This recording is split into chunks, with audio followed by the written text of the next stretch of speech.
Ohio University is lucky to have Mary Foresta as a scholar in residence at the Voinovich School of Leadership and Public Affairs. She is also a consultant to universities, museums, and other institutions, advising on collections and ways to foster innovations. For 10 years, she has served as the founding director of the Smithsonian Photography Initiative, a program dedicated to greater public access of the museum's vast collections of photographic media.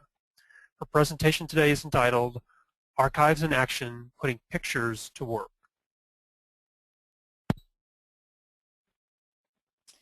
Good afternoon, everyone. I'm very pleased to, I was about to say be here, but I am here and you are there, and this is a wonderful world that we live in, that we can hold things like webinars where we can come from so many places over the internet. And in fact, today what I'd like to talk about are archives or collections of images. We've heard a lot about how images are made in bulk and how they are saved in bulk and how they are tagged and organized in bulk. But I'd like to talk a little bit more speculatively today and talk about how, or try to envision a future where archives might be used in some creative ways that might make them more useful in an internet and digital world of the future. Part of my thinking is informed by a project that I was fortunate to be asked to work on at the Smithsonian beginning in 2000. And at that time, I was asked to think about how photographs had informed the Smithsonian, where the photographs were at the Smithsonian, and how might the Smithsonian better get in touch with its photographic collections, and how it might give better access to them. 10 years ago seems like a very short time in the virtual world. It is a primitive time. 10 years passed very quickly and many changes happened in that time. But in the year 2000, even though you just heard that Carl Fleischauer talk about the wonderful work that had happened at the Library of Congress beginning in the 1990s in terms of digitizing their collections, digitizing collections was still ongoing work in most archives. Beginning to think about not only doing the work, but how to do the work and how best to organize the digitizing of collections, and all kinds of questions, I have to say, about the philosophy of virtualizing real objects, even photographic objects, was under much discussion 10 years ago. 10 years ago, I was asked to begin to think about these things. And I should say that I spent most of my career being a museum curator. And as a museum curator and a museum art curator, even though specializing in fine art photography, which often are quite large collections, I still thought about photographs one by one.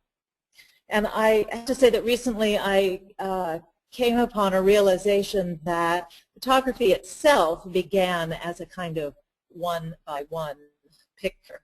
The first photographs, and you are now looking at one, I hope, early photographs were made as unique objects, and there were quite few of them. It is amazing to think that we can actually point to some of the first photographs. It's the only art-making medium I know that you could do such a thing. I guess you could go to the caves of Lascaux and point to a wall and look at the first paintings, but we really can hold some of the first photographs in our hands. And these unique little objects are quite special and quite wonderful. And this happens to be a very unique object and the very earliest photograph that exists at the Smithsonian Institution.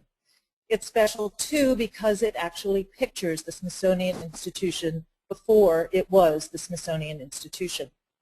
It suggests a number of things to me.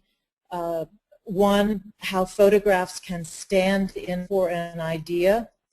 It also suggests that photographs have a very wide sphere of influence that takes place out of the frame of the photograph itself. This little photograph is in fact the architect's model of the Smithsonian, of the architect's plan for the Smithsonian Institution. The model itself still exists. It's made out of cardboard. And this picture suggests that it was a rather innovative architect who got tired of carrying around this model to show people, and in fact took a photograph of it, much more able to put a picture in his pocket and take it to a meeting than to do anything else. It also suggests, and this is the kind of information you can bring to historical images, that this picture was number one of many, because the truth is that photography and the Smithsonian and other institutions like the Smithsonian in America were born at the same moment. And so we have institutions that are quite literally built out of photographs. And the wonderful thing about these collections of photographs is that they tend to mirror the interests of the institution that begin to house them. So as science begins to expand and the museum begins to be interested in it, as new museums form, as historical occasions are photographed, as science moves on and the techniques of photography move on so that the heavens can be seen and microscopes can be rigged to take photographs, we begin to realize that photography itself builds and builds and builds, but the problem becomes at each institution that has millions of photographs that you can't actually see the single image anymore. You've got the many images, and they tend to pile up as real objects and become difficult to see. So 10 years ago, when I was asked to think about photography at the Smithsonian, I began to think, too, that it would be a difficult job, but I also began to think that there should be an alternative to looking at a pile of pictures and to look to new technologies to perhaps bring greater relevance to that now old technology of photography. And to that end, we decided to embrace the virtual and its many problems, but its great promise, and to create, in essence, a virtual institution made out of images. And so we came up with an idea to create an institution that only existed online. The Smithsonian Photography Initiative would be a database of images as they began to be digitized increasingly at the Smithsonian in all areas of the Smithsonian. And it would have a variety of programs, just like any museum has programs. It would help you find a collection, a real physical collection. It would have exhibits, it would have publications, and it would have learning resources. It could have conference series, and it would be designed as a dynamic, hopefully interactive website that would suggest the future of virtual institutions at the Smithsonian. One of the things that always is the case is that your vision for something is not always able to be realized, and some of the things that we wanted to do at the website we couldn't do. And it had to do with the limitations of technology and the limitations of effort that we could put into this. But what we were able to do is to turn it into an interesting hybrid, somewhere between publication and exhibition. We arrived at a variety of projects. And one of the ones that I think was most successful at the time was a project called Click, Photography Changes Everything. And we took at its core the idea that since its invention, photography had indeed changed every aspect of our lives. It had influenced where we wanted to go, what we wanted to do, who we were, and perhaps most importantly, what we were. The project had video embedded into it. It invited writers to contribute short pieces about photography in their particular discipline.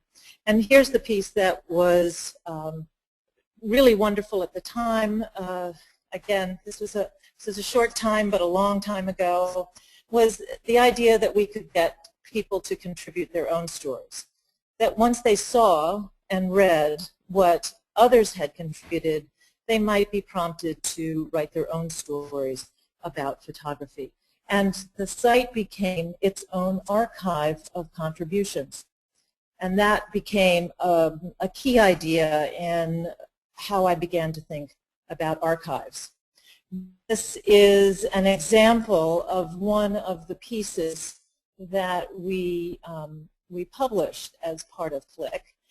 It happens to be a piece by Stuart Brand, who was the founder of Whole Earth Catalog, and it actually prompted a very interesting idea, which is, why haven't we seen a photograph of the whole Earth yet? Brand himself thought of not a photograph that had been made, but he speculated about a photograph that had not yet been made. But the truth is that photographers and artists have been thinking about the archive for a long time. In front of you is actually a 1992 photograph by a photographer named Mark Klett. It is a photograph that mimics, that is actually a re-photograph of a 19th century photographer's work, John Hiller's, who photographed the Grand Canyon in 1872. And Mark Klett was part of a self-imposed project in the 1970s called the Re-Photographic Survey Project.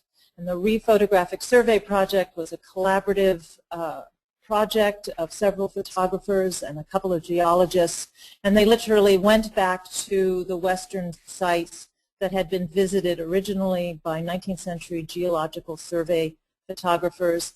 They talk about it as finding the tripod holes and putting their camera there. And the idea of the project was actually very conceptual at its core, which was to see how time had affected the great spaces of the American West, how much had changed and how much had stayed the same. In this wonderful recreation of the earlier photographer's work, you can see that Mark Klett has made the photograph his own by putting his hat in the picture. In the case of great geological spaces, of course, time doesn't make too much difference, and so to register the change, Mark did have to put his own mark on it. The point that I'd like to make with this is that the 19th century photographers made many pictures, collected them, and brought them back as an archive. And in fact, this late 20th century work by this collaborative photographic team was in fact an archive. And they talk about it as an archive. And in fact, it resides as an archive. Not single images by individual photographers, but a collaborative work by a team of photographers. More recently, Mark has expanded that idea of collaboration in a project they called The Third View, a rephotographic survey of the American West. In this case, it is a media-rich website that Mark has produced as an artwork. It has videos, it has notes and field notes, it also is produced as a book, it's also produced as a film. And the project is extraordinary because it introduces the idea of field notes to this process.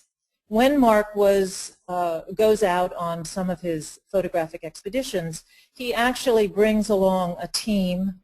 I shouldn't say he brings along. A team goes together, geologists, water managers, historians, and they work together to pick the sites that they are interested in photographing. And often they bring along a computer as well. And many of their photographic moments are in fact in dialogue with other people not on the site.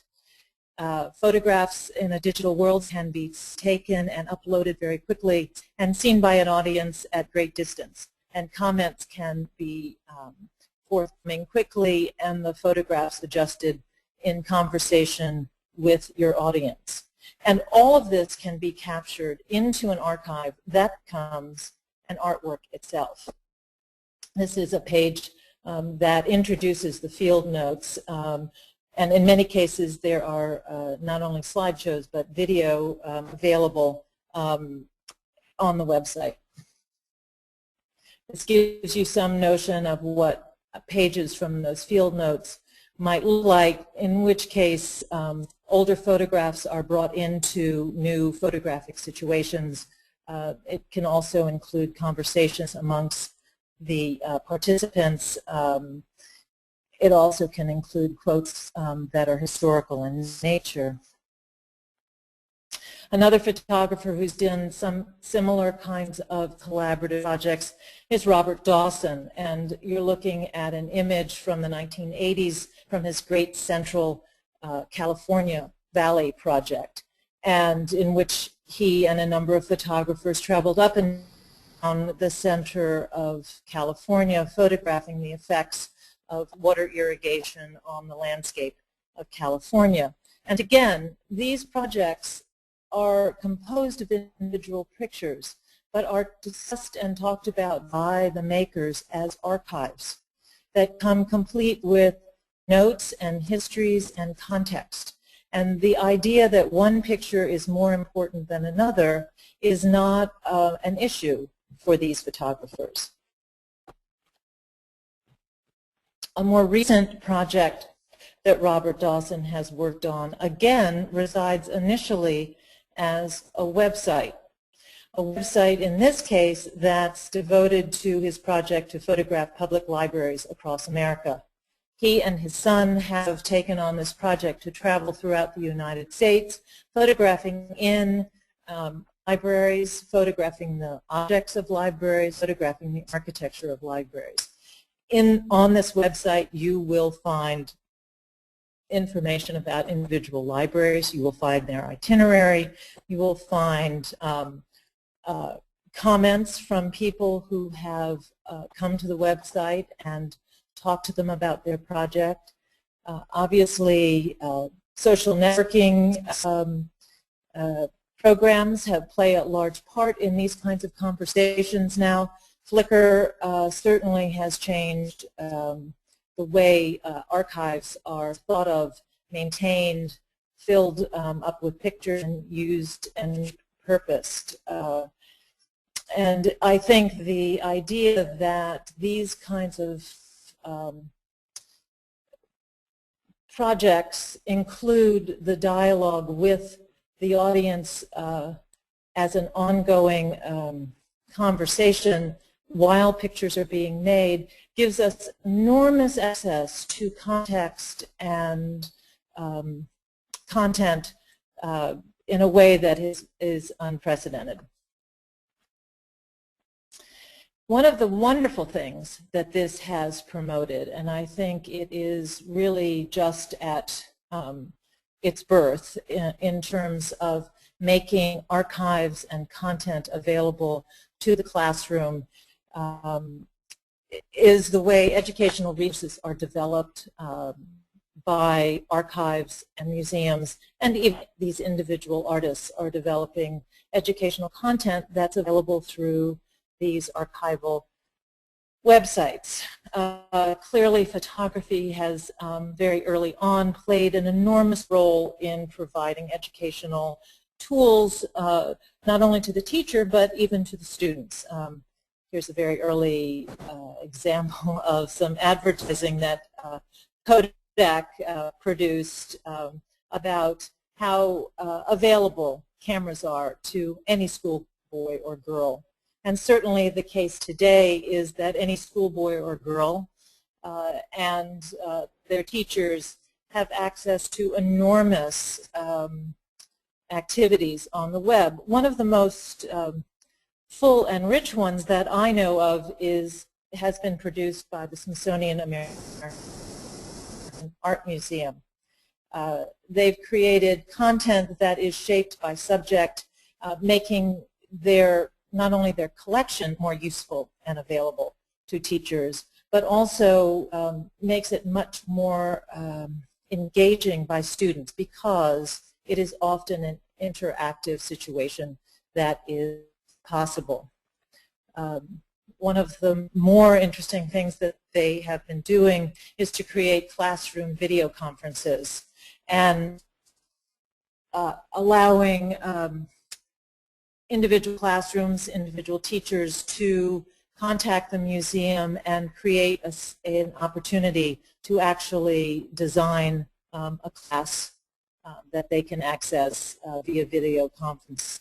The museum has obviously helped structure this to a certain amount in terms of designing some of the subject matter, but in fact it is a dialogue that can happen between the museum and the classroom in a very simultaneous kind of situation. I think we've underestimated ourselves as archivists and curators and librarians by thinking that our collections are just there to be maintained. And I think increasingly it is a challenge to us and a creative opportunity for us to embrace the possibilities of virtual access, to create some programs that have real dynamics to them that will give shape to the classroom of the future as not four walls and not even video conferencing that comes into those classrooms, but how do we get students to use those resources that are out there in a more creative way, and how in response can our collections be presented in more creative ways. One of the fabulous websites that exist is the National History Education Clearinghouse, teachinghistory.org, which has a number of access points to creative programs to better offer collections and archives to a wide audience. And I would just like to also point out that it's not only art museums and archives that are being creative these days. One of the places that I think is doing an extraordinary job of thinking along the lines of history and the future is the Rosenzweig Center for History and New Media at George Mason University. They have really spent some time thinking about the organization of archives and how they can be really embrace the possibilities of virtual learning and in a very creative way, and have created a number of programs and resources that are sort of, I don't know of any others that are this extensive. One of the things for me that's quite wonderful about it is that it is possible to collect a response to archives. Archives in this way do not stand as static collection agencies, but in fact are constantly in motion and constantly in areas where dialogue, call and response is possible. The idea that you can collect and preserve stories by offering collection sites is an amazing idea to me, that you are collecting images in the moment of particular situations that may not have a particular purpose at this moment, but of course may have in the future, and that they are given the same kind of attention that the work of known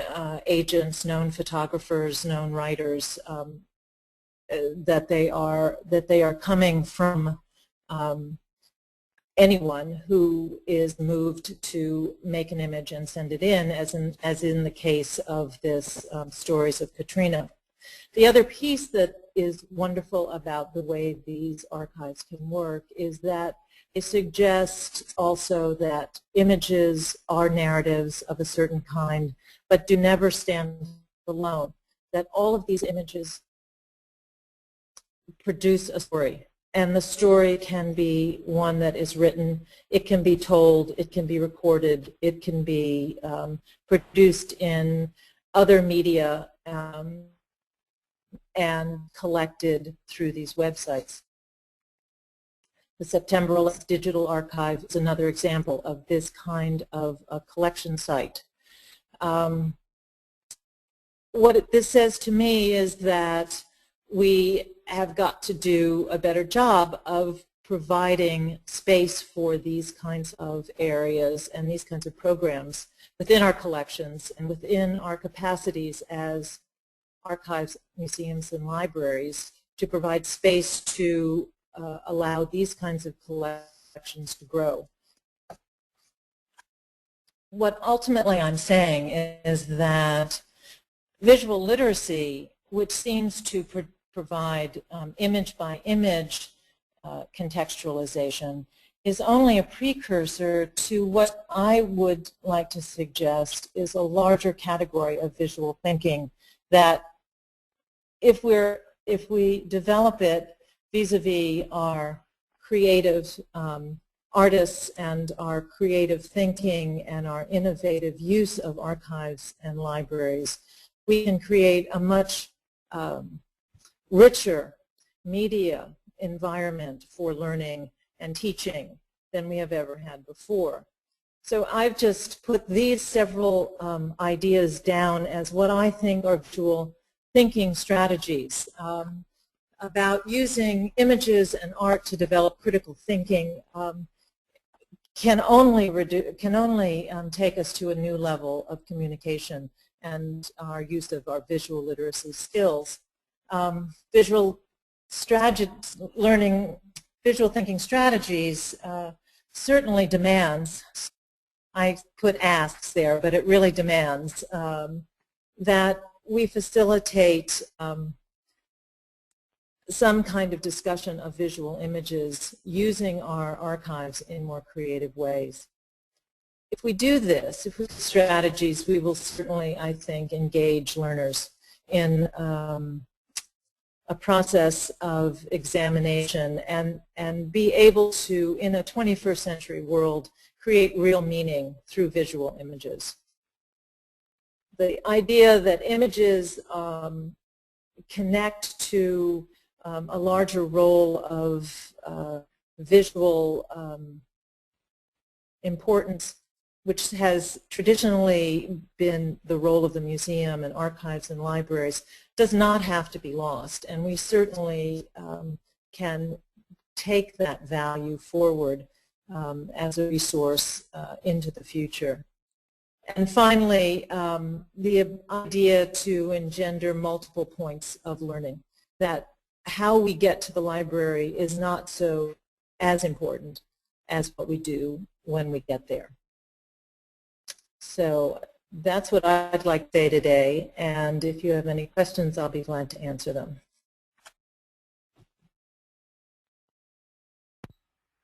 Mary, I've got a couple questions for you.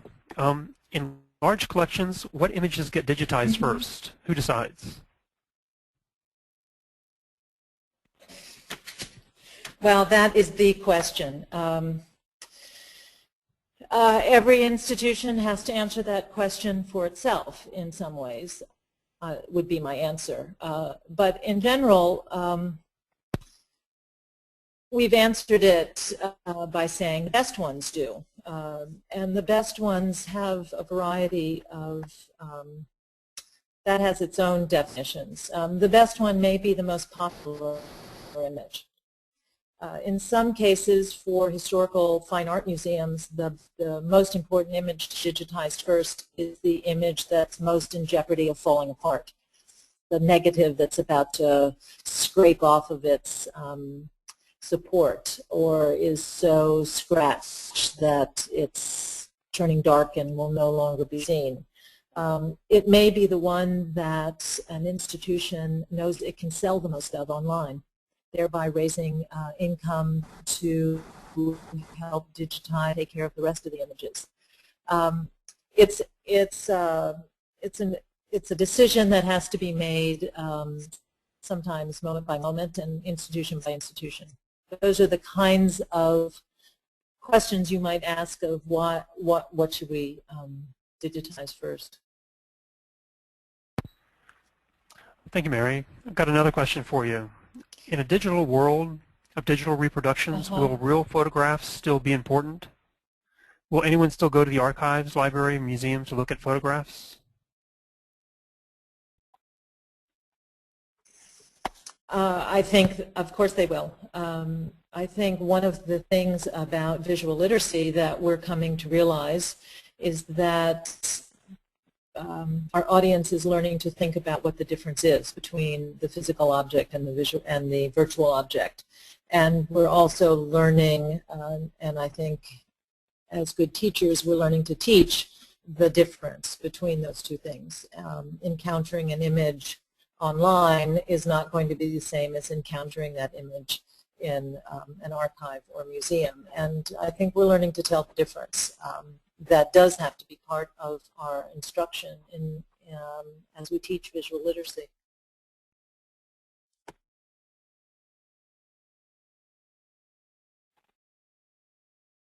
Great, Mary. I've got one more question for you. Is this my question? Okay. I'm sorry, say again, Mary? I was going to say, there seems to be a question here, and I think it's for me, which it's about many archives are available online now, but not necessarily easily accessible due to the various formats in which they are kept. One archive may have a great simple language search engine, while others require one to go through menu after menu, which makes it difficult to locate information. I absolutely agree with that. Do I foresee a future with more friendly user access? Yes, I do foresee it, and I hope that future is soon. I will just tell you a story that when I first began working at the stuffs, as you can imagine, in every drawer, everywhere, but not everybody called what they had photographs. So part of what has happened is that a vocabulary of virtual use for photographs, but I think a lot of visual material has been developed, and I think it will allow a kind of data dictionary, if you will, of virtual use of images to occur. And I think this idea that some places it's hard and some places it's easy will iron itself out, and I think it's being done increasingly. So my guess is, and my hope is, that in a not too distant future, it will be very easy and seamless to use these kinds of facilities, and thereby making a more creative use of them possible. Great, Mary. I think there's one more question there.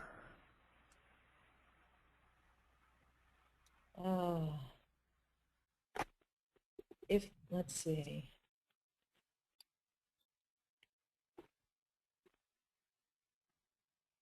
I'm not seeing it. Oh, wait. Hold on. Here, let me go ahead and repeat it. It says, how do we develop a better language and a better learner-centered strategies for that image analysis and for critical thinking about images?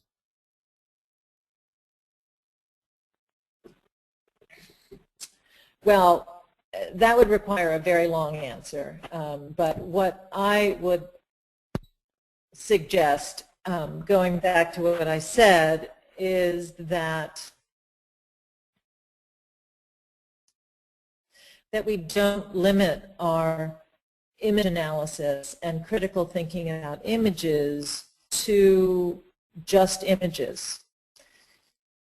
That if we're going to have appropriate image analysis and critical thinking about images in a virtual world, in a virtual environment, then we're actually going to need to know how to look at images in context. And that's the subject of perhaps another webinar in which we might talk about how images react with each other in combination across disciplines, across media, in relationship to textual documents, et cetera, et cetera. And until we are comfortable with the large database systems that increasingly archives are providing us with, which is extraordinary, until we learn how to be comfortable with moving through those archives online, digging deeply, calling on those archives to help organize themselves to make things available for us, that's what's going to take place. But I think that the place where I would start is that we need to think more than ever before about images in context.